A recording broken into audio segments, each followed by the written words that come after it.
Hello दोस्तों। आज हम जानेंगे कि गोल्ड के अंदर काफी लोग इन्वेस्टमेंट करते हैं और आज की डेट में काफी चलन चल चुका है कि लोग वॉलेट के थ्रू जैसे कि पेटीएम, अमेजोन पे, गूगल पे, फोन पे इसके थ्रू गोल्ड के अंदर इन्वेस्टमेंट करते हैं।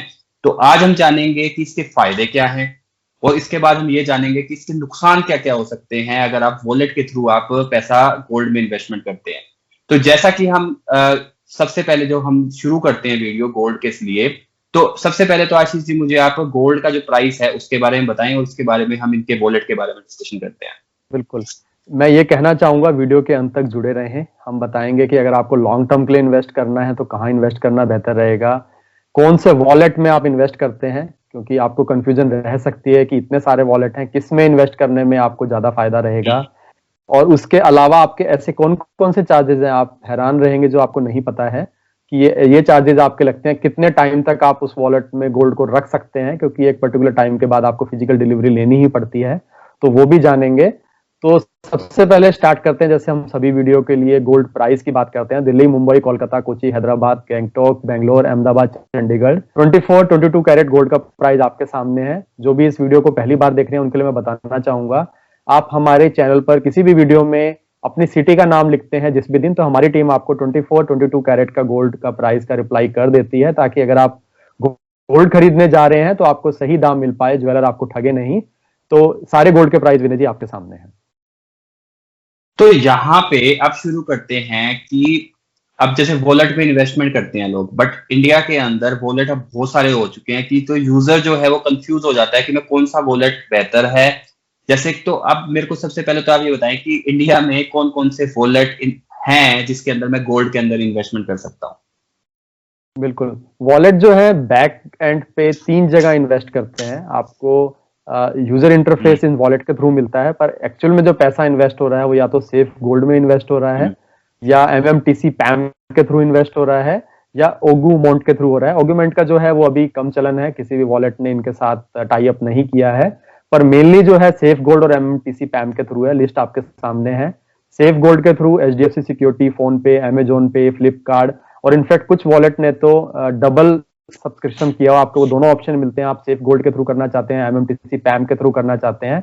अभी हम जानेंगे दोनों में डिफरेंस क्या है, कौन सा ऑप्शन आपको चूज करना चाहिए अगर आप फाइनली वॉलेट से ही इन्वेस्ट करते हैं गोल्ड में। हालांकि अभी हम जानेंगे कि उसके क्या क्या नुकसान भी हो सकते हैं। तो पेटीएम जो रहेगा, उसके अलावा गूगल पे रहेगा, ये दोनों के दोनों पैम एमएमटीसी के थ्रू है, और एमएमटीसी के थ्रू जो लिस्ट है वो थोड़ी छोटी है, वो आपके सामने है विनय जी।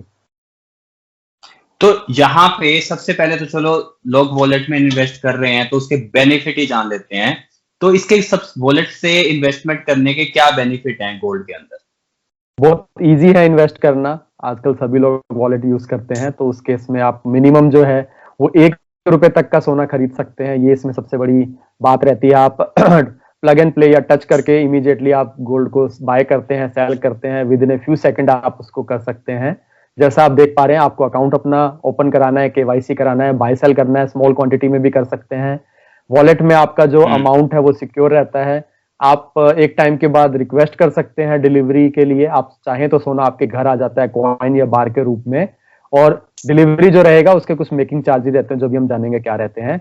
और आप किसी भी मोड के थ्रू पे भी कर सकते हैं, UPI, debit card, credit card, या आपकी वॉलेट में जो मनी पड़ी है आप वो भी यूज करके आप गोल्ड को बाय कर सकते हैं। गोल्ड को गिफ्ट भी कर सकते हैं। इनफैक्ट आप अपने वॉलेट से जो है गोल्ड जो है वो अपने किसी फ्रेंड को गिफ्ट कर सकते हैं, डायरेक्ट पेटीएम या बाकी ऐप यूज करके।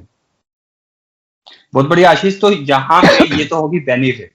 अब हम जान लेते हैं कि ये जो दिखने में जो बहुत अच्छे बेनिफिट दिखते हैं, इसके अंदर नुकसान भी होते हैं जो कि हमें हिडन दिखते हैं और जो कि बहुत छोटा सा स्टार लगा होता है। तो यहाँ पे अगर मैं बात करूं तो नुकसान क्या क्या मुझे झेलने पड़ेंगे और क्या क्या टैक्सेस लगेंगे मेरे ऊपर। नुकसान काफी हैं। अभी हम जानेंगे किस स्थिति में आपको वॉलेट में इन्वेस्ट करना है, वो अभी हम रिकमेंडेशन सेक्शन में जानेंगे, और किस स्थिति में नहीं करना चाहिए। तो पहले हम जान लेते हैं कि आपको क्या क्या चार्जेस लगते हैं। एक सबसे बड़ा रहता है जीएसटी। हम सब जानते हैं कि यहाँ पर जो पैसा इन्वेस्ट होता है वो फिजिकल गोल्ड, उतना ही गोल्ड आपके नाम पर ले लिया जाता है जो भी आप इन्वेस्ट करते हैं, क्लब करके सभी यूजर्स का। तो जीएसटी एप्लीकेबल रहता है यहाँ पर। बाइंग आप जब करते हैं तो 3% जीएसटी रहता है, जैसे फिजिकल गोल्ड में जीएसटी लगता है। तो जो प्राइस आप देखते हैं वो जीएसटी इंक्लूडेड रहता है जब बाय करते हैं। इसके कंपैरिजन में अगर मैं गोल्ड ईटीएफ से कंपेयर करूं, तो वहां पर भी फिजिकल गोल्ड में ही इन्वेस्ट होता है, बैक करते हैं उसको, उस इन्वेस्टमेंट को, बट वहां पर वो क्रेडिट ले लेते हैं उसका जीएसटी का, जो कि आपको बेनिफिट पास ऑन कर दिया जाता है। तो जीएसटी का इनपुट क्रेडिट, जिसकी हमने काफी बातें सुनी है, गोल्ड ईटीएफ में उसका बेनिफिट मिलता है, पर जो वॉलेट के थ्रू इन्वेस्ट करते हैं उसमें आपको 3% पूरी की पूरी जीएसटी आपको झेलनी पड़ती है, जो आपका फाइनली नुकसान होता है। अगर आप एसजीबी में इन्वेस्ट करते हैं तो उस केस में आपकी जीएसटी नहीं लगती है, ये एक पहली चीज हम बताना चाहेंगे। दूसरा रहेगा चार्जेस और एक्सपेंस। कोई भी सर्विसेज आपको फ्री में नहीं मिलती है, तो डिजिटल गोल्ड अगर आप खरीदते हैं तो प्रोवाइडर रहता है वो आपसे 2 से 3% डिफरेंट जो रहेंगे आपके, चाहे वो पेटीएम है, चाहे अमेजोन पे है, हर लोग जो है 2 से 3% के आसपास आपसे चार्ज कर लेते हैं। और ये चार्जेस और रुपये लिया जाता है, जो आपको फी पे की जाती है, एक ट्रस्टी बनता है, अभी हम जानेंगे। इंश्योरेंस रहता है कि आपका गोल्ड जो है उसके ऊपर इंश्योरेंस रहता है। उसके अलावा फिजिकली गोल्ड बाय किया जाता है, उसको स्टोर करने की थर्ड पार्टी जो स्टोर करता है उस गोल्ड को, उसकी कॉस्ट एसोसिएट होती है, और जो भी एक्सपेंस होते हैं, जो यूआई आपको प्रोवाइड किया है, आपको जो फैसिलिटी प्रोवाइड की गई है, तो उसके चार्जेस ऐड कर दिए जाते हैं, जो कि एक नुकसान है आपको। अगर हम कंपेयर करें, मैंने एक ही समय पर बाय और सेल का जो रेट निकाला था, पेटीएम का मैं आपके सामने है अभी निकाला था, तो उस समय मैं देख रहा था, अगर मैं इमीडिएटली बाय करता हूं तो मुझे 1 ग्राम का जो कॉस्ट पड़ रहा था वो 5157 रुपीज का पड़ रहा था, और अगर मैं लेने के तुरंत बाद बेच देता हूं कुछ ही सेकंड में, तो मुझे 5001 रुपीज का पैसा मिल रहा था। इफेक्टिवली मुझे 156 रुपीज का नुकसान हो रहा था। तो 156 जो थे आपके जीएसटी प्लस जो एक्सपेंसेस थे उसमें जा रहे थे, जो कि आपके गोल्ड ईटीएफ में काफी कम हो जाते हैं, और एसजीबी में जो आपका जीएसटी नहीं लगता है, एक्सपेंस चार्जेस नहीं लगते हैं, इनफैक्ट 25% जो है आपको पैसा भी मिलता है। बट ऐसा नहीं है, अभी भी आपको घबराने की जरूरत नहीं है। वॉलेट में कुछ स्थिति में आपको इन्वेस्ट करना सही रहता है, वो अभी हम जानेंगे विनय जी। उसके बाद अगर हम बात करें लिमिट, एक क्वेश्चन रहता है कि आप कितने टाइम तक अपना जो पैसा है इनमें इन्वेस्ट कर सकते हैं। आपको बताना चाहूंगा कि एमएमटीसी पैम के थ्रू अगर आप इन्वेस्ट करते हैं तो आपको डिलीवरी मैंडेटरी लेनी ही पड़ती है। अगर आप 5 साल से ज्यादा होल्ड कर लेते हैं तो 5 साल से पहले ही आपको अपना जो गोल्ड आपने परचेज किया उसको बेचना पड़ेगा, नहीं तो डिलीवरी लेनी पड़ेगी, नहीं तो आपको काफी हैवी चार्जेस लगते हैं। अगर आप 5 साल से गोल्ड को लेके भूल जाते हैं तो पर मंथ चार्जेस लगने शुरू हो जाते हैं, जो आपको पता भी नहीं लगेगा। और पता चला कि अगर आप भूल गए गोल्ड लेके वहां पर, तो उस केस में पर मंथ इतने चार्जेस हो गए कि आपके पैसे ही खत्म हो गए उसमें। इतना ज्यादा चार्जेस नहीं है, बट बिल्कुल काफी चार्जेस रहते हैं। उसके अलावा गोल्ड ईटीएफ म्यूचुअल फंड में कोई लिमिट नहीं रहती, आप गोल्ड म्यूचुअल फंड में भी इन्वेस्ट कर सकते हैं, तो वहां पर कोई लिमिट नहीं है, आप कितने टाइम के लिए भी होल्ड कर सकते हैं, वहां पर ये वाली प्रॉब्लम आपको नहीं आती है। इसके अलावा डिलीवरी और मेकिंग चार्जेस आपके लगते हैं जब भी आप इनकी डिलीवरी लेते हैं। 5 साल के बाद अगर आप उनको बोलते हैं कि चलो हम डिलीवरी ले लेते हैं, तो कॉइन के रूप में अगर मिलता है, बार के रूप में मिलता है, तो उसके मेकिंग चार्जेस रहते हैं, डिलीवरी कॉस्ट रहती है जो कि ट्रांसपोर्टेशन के लिए रहता है, वो चार्जेस लग जाते हैं। और सिमिलरली अगर आप, ये तो रही थी बात एमएमटीसी पैम की, अगर आप वही दूसरे माध्यम से करते हैं, जैसे फोन पे के थ्रू करते हैं, जो कि आपका जो पैसा है हम सब जानते हैं कि सेफ गोल्ड में इन्वेस्ट करते हैं, तो उस केस में जो लिमिट रखी गई है वो 7 साल की रखी गई है। आप मैक्सिमम जो है 7 साल तक ही कर सकते हैं, और जैसा आप देखेंगे उसके बाद आपका जो चार्जेस है वो लगने शुरू हो जाते हैं। फिर हम बात करते हैं टैक्स और एक्स्ट्रा इंटरेस्ट की। बिल्कुल, short term capital gain, long term capital gain, ये हम सबको पता है, हमारे सभी व्यूअर्स जान चुके होंगे हमारे पिछले वीडियो के थ्रू। अगर आपका होल्डिंग पीरियड 3 साल से कम है तो short term capital gain tax लगता है, आपकी इनकम में जुड़ जाता है। 3 साल से ज्यादा होने पे long term capital gain tax आपको लगता है। एसजीबी टैक्स फ्री रहता है, ये एक दूसरा बेनिफिट है। और उसके अलावा डिजिटल गोल्ड में जब आप इन्वेस्ट करते हैं तो आपको कोई एडिशनल बेनिफिट नहीं मिलता है, जैसे इंटरेस्ट रहता है, पर एसजीबी में आपको 2.5% इंटरेस्ट रेट आता है। इसके बाद करते हैं एब्सेंस ऑफ रेगुलेटर और प्योरिटी ऑफ द गोल्ड, कि आप जो ऐप से सोना खरीद रहे हैं, कौन से ऐप से सोना खरीदना सही है, कौन से नहीं है। तो एक मैं बताना चाहूंगा, पहली चीज, जो वॉलेट के थ्रू आप डिजिटल गोल्ड खरीदते हैं उसमें कोई रेगुलेटर नहीं है। अगर कोई डिस्प्यूट हो जाता है, जैसे एसजीबी में आरबीआई रहता है आपके डिस्प्यूट रिजोल्यूशन के लिए, सेबी रहता है गोल्ड ईटीएफ और गोल्ड म्यूचुअल फंड के लिए, लेकिन यहां पर कोई रेगुलेटर नहीं है। जैसा हमने बताया कि इसके एवज में आपको कुछ गोल्ड खरीदना होता है, तो कोई निगरानी रखने के लिए नहीं है, एक ट्रस्टी अपॉइंट किया जाता है, पर उसी पे आपको विश्वास करना होता है। तो उस केस में जो आपका मॉनिटर जो ऑडिट कर पाए, आपका एक ऑडिटर रहता है, पर कोई रिलायबल एजेंसी नहीं है जैसे आरबीआई और सेबी, जो देखे कि जितना आपसे पैसा लिया है उसके एवज में उतना गोल्ड खरीदा है नहीं खरीदा है।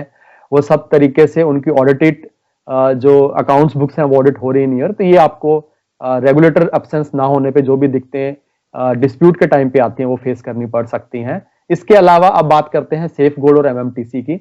सेफ गोल्ड में 99.5% प्योर गोल्ड मिलता है, वहीं एमएमटीसी में 99.99% जो कि प्योरेस्ट फॉर्म है, 2 डेसिमल प्लेस तक भी है, वहां का आपको गोल्ड मिलता है। तो आप जो चूज करेंगे एमएमटीसी पैम के थ्रू चूज करेंगे, वो आपको ज्यादा अच्छा विकल्प रहेगा। दूसरा, ये गवर्नमेंट एजेंसी है, गवर्नमेंट कंपनी है, तो वहां पर कहीं ना कहीं आपको सिक्योरिटी मिलती है, तो ये दूसरा बेनिफिट आपको मिलता है। ये रीजन हमारा रहेगा एमएमटीसी पैम के थ्रू। जो भी ऐप आपको एमएमटीसी पैम के थ्रू आपको इन्वेस्टमेंट का ऑप्शन देती है, वहां से चूज करेंगे रेदर देन सेफ गोल्ड।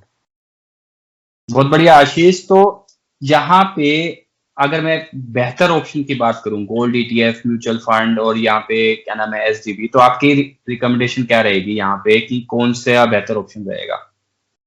तो हमने जाना आज physical gold, gold mutual fund, gold ETF, सोवनियर गोल्ड बॉन्ड और ये जो वॉलेट के थ्रू हम गोल्ड लेते हैं, तो ये सब हमने सुना इस वीडियो के माध्यम से। कंपैरिजन चार्ट आपके सामने है, आप पॉज करके इजीली देख सकते हैं कहां पर आपको बेनिफिट होगा, किस टाइप का बेनिफिट होगा, डीमेट रिक्वायरमेंट है या नहीं है, क्या एक्सपेंस आपके लगेंगे, सिप अगर आपको करनी है तो वो पॉसिबल है कि नहीं है, मिनिमम कितना इन्वेस्टमेंट कर सकते हैं, ये हम जानते हैं कि 1 ग्राम आप इन्वेस्ट करेंगे।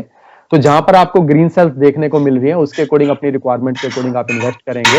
पॉज करके देखें, हमारी जो रिकमेंडेशन रहेगी, तो हमारा ये रहेगा कि अगर आपको फिजिकल गोल्ड बाय करना है तो डिजिटल गोल्ड उससे ज्यादा बेटर है, आप वॉलेट के थ्रू ले सकते हैं। अगर आपको शॉर्ट टर्म के लिए लेना है तो गोल्ड ईटीएफ ज्यादा बेटर रहेगा गोल्ड म्यूचुअल फंड के कंपैरिजन में। आप वॉलेट में भी ले सकते हैं अगर आप उस चार्जेस के लिए ओके हैं और आप ट्रेडिंग करते हैं। हालांकि हमारा ट्रेडिंग का नजरिया नहीं रहता है, हमारी एडवाइस ट्रेडिंग मेटल्स में नहीं रहता है, इक्विटी ज्यादा अच्छा ऑप्शन रहता है उसके कंपैरिजन में।